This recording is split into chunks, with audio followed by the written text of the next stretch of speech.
İşte ne böyle? Kalmaz. Buna yazın. Şaredariya bajarê mezin a Amedê di çarçeveya Roja Şîr a Cîhanê de şahiya Mehîrê li darxist. Di şahiyê de xwarina Kurdan a navdar Mehîr li xelkê hate belavkirin.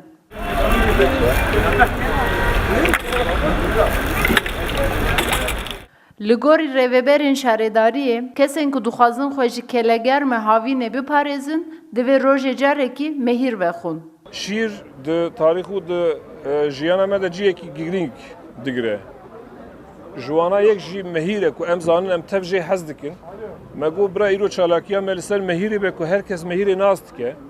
O tiştekî bi şîr tê çêkirin ji ber wî mühîme girîng e.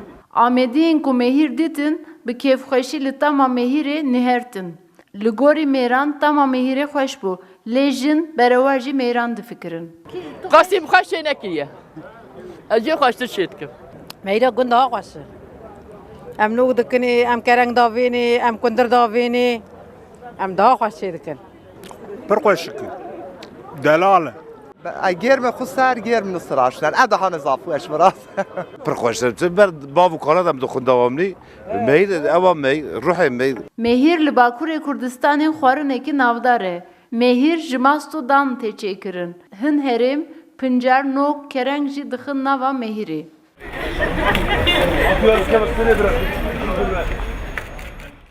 Bijîşk dibêjin mehîr hem ji bo tenduristiyê hem jî ji bo diyetê dermenekî serekê ye.